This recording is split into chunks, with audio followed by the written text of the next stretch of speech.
Actually, I don't know why I did that. That was such a Thule thing to do. Even though I'm Asian, I don't know a thing about martial arts, and I'd probably get my ass kicked in a fight. Anyways, I finally did it. I caved. I binge watched all the seasons of Cobra Kai. I'm going to talk about the entertainment, the nostalgia, and the marketing lessons. That's all coming out.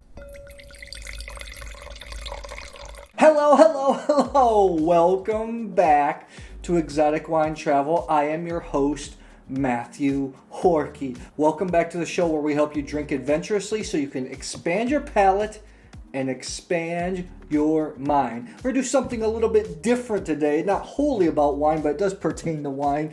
I have to admit, I finally did. I took a break after 7 or 8 days straight of intense tasting, writing, making videos. And you know what? I binge watched all 3 seasons of Cobra Kai on Netflix. Now, I'm not one that usually likes to watch television shows. I actually only purchased Netflix so I could watch The Last Dance earlier in the year, the Chicago Bulls documentary, and they just never canceled my subscription. But for some reason, I've seen that trending and I've wanted to watch it and I've just fought the urge, but I finally saw it. So, me and the Karate Kid actually go back a long time. I think it started when I was a kid. You know, I think Karate Kid came out in 1984, somewhere in the mid-'80s. When I was in elementary school, everybody wanted to pretend like they could fight and do karate, so what would you do? We watched the Karate Kid all the time. You know, as I grew older, the film actually kept coming back into my life. I think the next big step is when I was at university, in college at Michigan State, I went with my roommate to a Halloween costume contest dressed up as Mr. Miyagi and the Karate Kid. Guess which one I was? We came in first or second place. We won a ton of money. We won, for back then, a lot of money for college kids. And we even asked the DJ to play Glory of Love as we walked out and displayed our costumes. A few years later, I took a series of seminars called Landmark Education. And in the advanced course, I'll never forget, the seminar leader was walking us through some exercises, trying to get us to work through some things. And basically, the entire room was resisting. Everybody was mad, upset, yelling at each other. I mean, emotions were running high. And then the seminar leader stopped and played a clip from the Karate Kid. Sand the floor. Look, I always look, I. Show me wax on, wax off.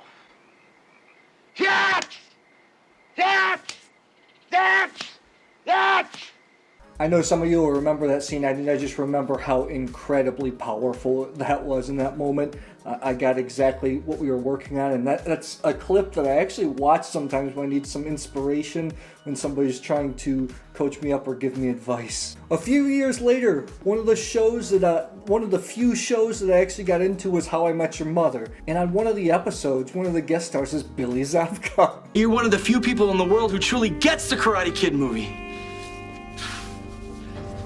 So when she asked if I'd help, well, my answer just had to be. So, Cobra Kai, was it super entertaining?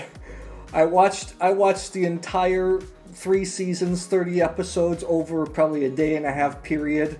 I was staying up till late at night and watching the whole day. I decided to give myself a break and not do any work.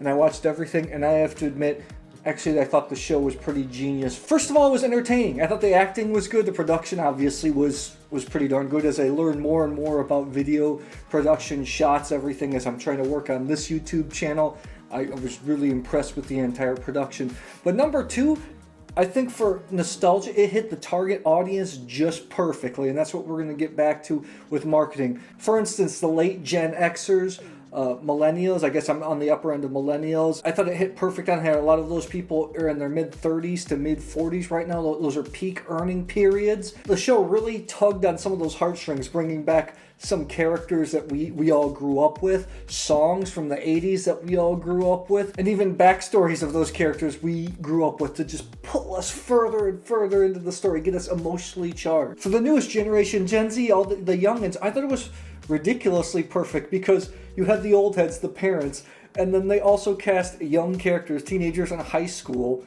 supposedly teenagers in high school, and it really showed the gap of misunderstanding between parents and then the children nowadays.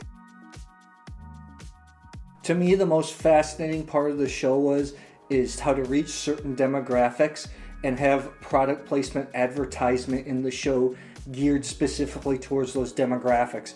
If you watch the show, some of the episodes at the beginning in the upper left-hand corner, it said really discreetly for only about a second that this program contains product placement.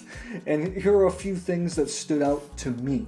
First, for the new generation, the Gen Zers, you know, when people are on their phones, they're obviously Apple phones, but they specifically using the apps iMessage, Facebook, and Gmail. I mean, it was clear as day. Sometimes in these programs, you just see something generic. It was clearly marked Facebook and Gmail. Daniel LaRusso obviously drove an Audi. There were definitely some tight close-up shots of the car, Audi, the brand Audi. And one scene when they're drinking because I think they were a little bit upset. There's a close, tight shot of Macallan's 18-year-old whiskey. I mean, it was really blatant, clear as day. When Daniel's trying to make up with his wife and get nostalgic, not only did they play an old 80s song, Inspiration, which just starts to warm at your heart. What do they celebrate with? What does Daniel try to make it up to his wife with? A bottle of champagne, and not any champagne. If you look clearly at the label, it's a bottle of Dom Perignon. Another product placement when they're in season 3 when they're thinking about canceling the All Valley tournament. One of the board members comes up and said, "Man, we had some great sponsors. Even State Farm was going to be our sponsor." So how does that tie back into when I do my little niche, which is wine? You know, the wines that hardcore wine geeks people are into are usually small production basically from farmers, where margins on wine aren't even high. I think some of the exceptions are the wineries in Napa Valley, Bordeaux, obviously Champagne has money. Probably the best region that's really actually branded themselves and pushed themselves more into pop culture than other wine. It was something I looked at for this YouTube channel because I always wanted to create a place where wine could be more accessible, brought kind of more into the forefront. But as we go along, obviously, we have to start thinking about how to make the channel bigger, how to bring in ad revenue. I never wanted to bring in producers to sponsor the videos because I'm showcasing the wines. Obviously, it's a little conflict of interest. I have Coravin, other types of glassware, different stuff in the future as the channel continues to grow. Watching Cobra Kai, obviously, it was fascinating to see it through a marketing lens. But in the end, it makes me a little bit sad, to see Macallan's, other kind of alcohols, beers, having the advertising budget to push that into the forefront of younger consumers, where wine's kind of getting left behind. I'm into wine because my father's a farmer.